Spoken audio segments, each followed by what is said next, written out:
अचानक से पूरी दुनिया में मॉन्स्टर्स और टावर्स दिखाई देने लगे। लोग इन चीजों को डेविल्स टावर या गॉड टावर कहने लगे। दुनिया का सबसे बड़ा टावर 999 फ्लोर्स का है, जिसमें गॉड्स और डेमंस का राज है। सरकार ने कोशिश की कि टावर के पास कोई लोग ना जाए, लेकिन लोगों को कोई नहीं रोक पाया। जैसे गॉड्स और डेमंस ने कहा था, जो भी चैलेंजर को रोकेगा उसे सजा मिलेगी। 5 साल गुजर चुके हैं, जिसमें लाखों करोड़ लोगों ने टावर की तरफ अपनी इच्छा जताई। दूसरी तरफ हमारा मेन कैरेक्टर जिनह्युक कहता है, चलो 600वें फ्लोर को क्लियर करने का पहला मौका शुरू करते हैं। तभी उसके पास में एक हमला आकर लगता है। जिनह्युक कहता है, तुम्हारी हिम्मत कैसे हुई 9 स्टार्स मुझे रोकने की? तभी उन लोगों में से एक घमंड से कहता है, तुम्हें क्या लगता है तुम क्या कर रहे हो? तभी हमें पता चलता है कि 9 स्टार्स वो लोग होते हैं जिन्हें सारे चैलेंजर्स से ऊपर का दर्जा दिया जाता है। और हमारा मेन कैरेक्टर जिनह्युक भी उन्हीं में से एक है, जिसे डार्क स्टार या स्टार ऑफ डेथ के नाम से जाना जाता है। तभी जिनह्युक एक हाथ ऊपर करके मैजिक परफॉर्म करने लगता है। तुम्हें क्या लगता है तुम मेरे महान कारनामों को रोक सकते हो?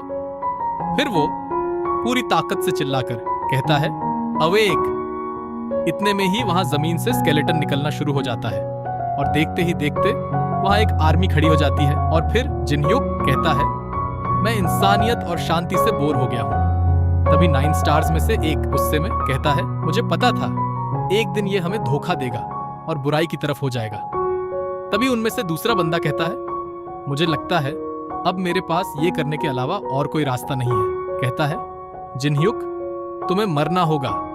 और फिर उन लोगों के बीच में एक तगड़ी सी फाइट होती है, जिसमें हमारा मेन कैरेक्टर हार जाता है। हमें बताया जाता है कि जिनह्युक ने अपनी पावर पर अपना कंट्रोल खो दिया और 9 स्टार्स पर अटैक कर दिया। हालांकि ये वो कहानी है जो दुनिया को बताई गई। जिनह्युक ने इंसानियत को धोखा नहीं दिया था, उल्टा उसे उन 8 स्टार्स ने धोखा दिया था। लेकिन इस सच को दुनिया से छुपाया गया। अब 10 साल बीत चुके हैं। फिर हम एक कमरे का सीन देखते हैं, जहां बेड पर एक इंसान लेटा है। अचानक से चीखते हुए वो चिल्लाता है, 9 स्टार्स। फिर जिनह्युक हैरानी से आसपास देखता है और कहता है, लगता है मेरी स्किल काम कर गई। जब मैं मरने ही वाला था, तब उस स्किल ने काम कर दिया और मुझे इस बॉडी में भेज दिया। और ऐसा लगता है उसने मेरे लिए एक परफेक्ट बॉडी चुनी है जो मुझ पर सूट करती है। मुझे लगता है मैं अभी भी साउथ कोरिया में ही हूं। और फिर जिनह्युक अचानक से बहुत ज्यादा गुस्से में कहता है, मुझे उन 9 स्टार्स ने कहा था कि वो मेरी 600 फ्लोर को क्लियर करने में मदद करेंगे, लेकिन उन्होंने मुझे धोखा दिया। फिर हमें उसकी मेमोरीज का सीन दिखाया जाता है, जहां जिनह्युक जमीन पर बुरी हालत में जख्मी बैठा है और उसके सामने कोई खड़ा है। वो इंसान कहता है, क्या तुम जानना नहीं चाहते कि तुम्हें धोखा क्यों दिया गया? तभी 9 स्टार्स में से एक लड़की, जिसका नाम कार्मेन है, वो बोलती है, डेथ स्टार, तुम्हें शायद 1 मैन आर्मी कहा जाता है, लेकिन तुम हमारे सामने कुछ नहीं हो। जिनह्युक कहता है, मैं तो सिर्फ मदद कर रहा था। तभी उनमें से एक केन नाम का बंदा बोलता है, तू इसे पर्सनली मत लेना। इसे तुम इस तरह समझ सकते हो, उन पौधों को उखाड़ फेंक दिया जाता है जिनकी जरूरत गार्डन में नहीं होती। जिनह्युक पूरी ताकत से चिल्लाता है, ग्युंगून, क्या तुम भी इन कमीनों के साथ हो? यहाँ जो ग्युंगून है वो भी 9 स्टार्स में से एक है, जिसे स्टार ऑफ कॉम्बैट कहा जाता है, और वो जिनह्युक का दोस्त भी था। ग्युंगून ने कहा था वो 600वें फ्लोर को क्लियर करने हमारे साथ नहीं आ पाएगा। फिर जिनह्युक अपना सिर चुपचाप नीचे झुकाए बैठा होता है और कमजोर आवाज में कहता है, मुझे सब कुछ धुंधला दिखाई दे रहा है और मेरा काफी खून भी बह चुका है। मैं हार मानता हूं, पर यह मत सोचना कि यह सब यहीं खत्म हो जाएगा। मैं ताकतवर बनूंगा और तुमसे जरूर बदला लूंगा। और यहाँ पर जिनह्युक की मौत हो जाती है, गंभीर अंदाज में। फिर हम उसकी मेमोरीज से बाहर आते हैं। जिनह्युक कहता है, मैं तुम लोगों की सोल को कुछ इस तरह डिस्ट्रॉय करूंगा कि तुम्हारी सोल दोबारा जन्म नहीं ले सकेगी। और फिर वो कुछ सुनकर एकदम हैरान होते हुए कहता है, क्या एक स्मार्टफोन? मैंने कभी इसे यूज नहीं किया, लेकिन ये मजेदार है। फिर वो स्मार्टफोन में कुछ देखकर दंग रह जाता है और कहता है कि 10 साल बीत चुके हैं, लेकिन ये कैसे हो सकता है? मुझे तो लगा था सिर्फ 1 महीना गुजरा होगा, लेकिन 10 साल। वो आगे कहता है, ये मेरी स्किल, क्या मैं अपनी इस बॉडी में मैजिक कर सकता हूं? फिर हम देखते हैं कि उसके कमरे में एक मक्खी उड़ रही है। जिन युग अचानक से जंप करके उसे मार देता है। फिर वो उस मक्खी को हाथ में लेता है और कहता है अवेक, लेकिन कुछ नहीं होता।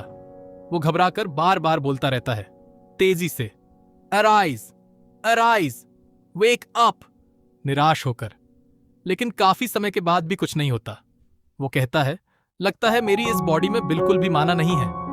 फिर वो खिड़की से बाहर झांक कर देखता है और कहता है लगता है मुझे टावर बिना किसी स्किल के क्लाइम करना होगा, तभी मेरी पावर्स अवेक होंगी। अचानक याद आते ही चौंकता है, रुको, क्या उन लोगों ने पूरा टावर क्लियर कर दिया? वो फोन में काफी तेजी से सर्च करता है। फिर उसे एक न्यूज मिलती है जिसमें ग्युंगहून 800 फ्लोर को क्लियर कर चुका है। जिन ह्युक गुस्से और चिढ़ के साथ कहता है क्या उन कमीनों ने 10 साल में सिर्फ 200 फ्लोर्स क्लियर करे? ये एक मौका है उन्हें आराम से अपना काम करने डू। मैं जल्द ही अपनी पावर दोबारा गेन करूंगा, फिर उनसे बदला लूंगा। जिन युग कहता है टावर के बाहर टाइम वेस्ट करने से कोई फायदा नहीं है, मुझे टावर की तरफ अभी निकलना होगा। फिर वो अपनी जैकेट पहनकर टावर की तरफ निकल जाता है और कहता है मेरी बॉडी में कोई भी मैजिक और पावर नहीं है, लेकिन मेरे पास मेरी पिछली लाइफ की मेमोरीज और नॉलेज है। मुझे जल्दी से जल्दी ताकतवर बनना होगा। फिर हमें टावर के एंट्रेंस का सीन दिखाया जाता है जहां जिनयुग पहुंच चुका है।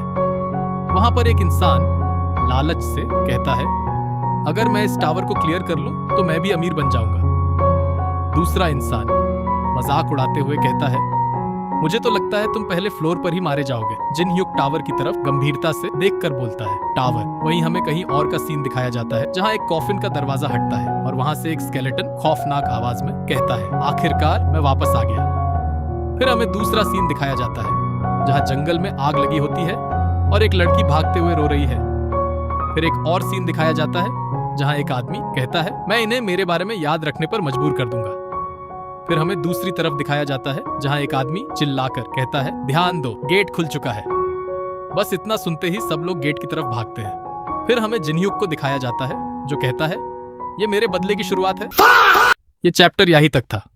नेक्स्ट चैप्टर जल्दी ही आएगा। अगर वीडियो थोड़ी भी अच्छी लगी हो तो लाइक और सब्सक्राइब कर लेना। और एक चीज, मैंने ये चैनल नया ही खोला है और मुझे इस चीज का अभी ज्यादा एक्सपीरियंस नहीं है, तो अगर वॉइस ट्रांसलेशन या वीडियो में कोई गलती हो तो मुझे माफ कर देना। मैं अभी भी सीख रहा हूं। Thank you.